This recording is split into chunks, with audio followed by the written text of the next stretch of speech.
So make sure you take out a piece of paper so that you can take some notes. Today we're going to talk about finding an endpoint if we are given the other endpoint and a midpoint. So out of these three pieces of information here, we're going to get an endpoint and a midpoint, and we will be looking for the other endpoint. Remember, your midpoint is always in the middle. So when you see midpoint, you want to think middle.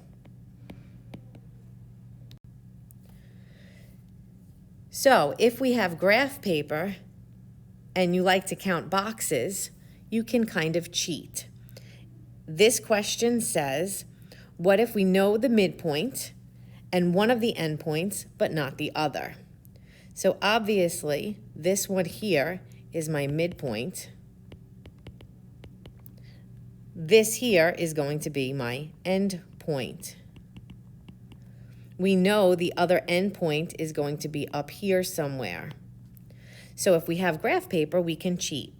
What we're going to do is we're going to count boxes. I suggest you count with your pen or pencil point so that you don't make mistakes. We're going to go 1, 2, 3, 4, 5. 1, 2, 3. So that's 5 and back 3, just like you learned how to count slope. That gives me halfway through the line segment. So if I do it again, 1, 2, 3, 4, 5, 1, 2, 3, this point here has to be my other end point. And if I wanted the coordinates, I would count 1, 2, 3, 4, 1, 2, 3, 4, 5, 6, 7, 8. So those coordinates would be -4, 8. The easiest way to find an endpoint, in my opinion, is to line up the given information. We put the endpoint on top, the midpoint underneath. We're going to find the distance to go from x1 to xm, which means how many boxes or how many numbers do I go from x1 to x midpoint. And then I'm going to repeat that again to get my missing midpoint. And then I have to repeat that process for my y values. I'm going to say how many points or numbers from y1 to y midpoint.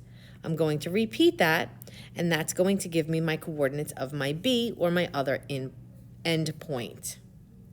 If you want to, you can do it algebraically with the formula. I think that is a little bit more difficult.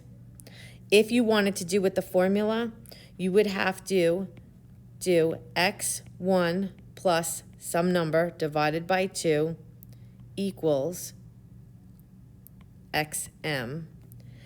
And then you would also have to use that same formula, y1 plus some number divided by 2 equals ym, and you'd be solving for the underlined blanks. You'd be solving for this and this.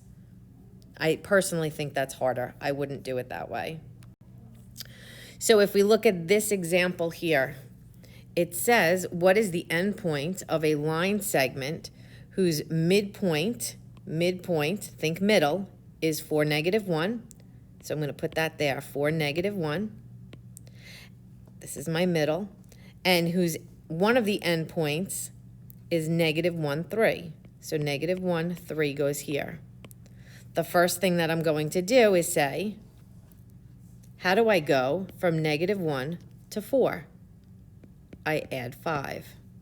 I'm going to do it again. What's 4 plus 5? Then, using the y values, I'm going to say, how do I go from 3 to -1? I subtract 4. I'm going to do that again. If I minus 4, I'm at -5. That tells me that this is the missing endpoint. If you cannot do this in your head, it's going to be this, -1 minus 3, and the 3 comes from here. That's going to give you -4. Let's try another example. Again, we want to make sure we read very carefully. It says, What is the endpoint? So I'm looking for an endpoint of a line segment whose endpoint is -6, 3, so that goes on top. The midpoint means it's in the middle, -0.5, 2.5. So since I'm looking for my other endpoint, I'm gonna make that blue. I need to say to myself, how do I go from -6 to -0.5? I add 5.5. I'm going to do that again, 5.5. That's going to put me at 5. Again, if you can't come up with this on the calculator, do -0.5 minus -6. That will give you your 5.5. Then for the y values, how do I go from 3 to 2.5? I minus 0.5. Do it again, minus 0.5. So 2.5 minus 0.5 is 2.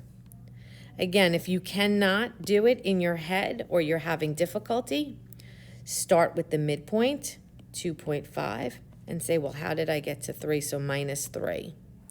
That's going to give you -0.5, and that gives you this here. If you have any questions, please write them down and either email me or ask me next time you see me in class.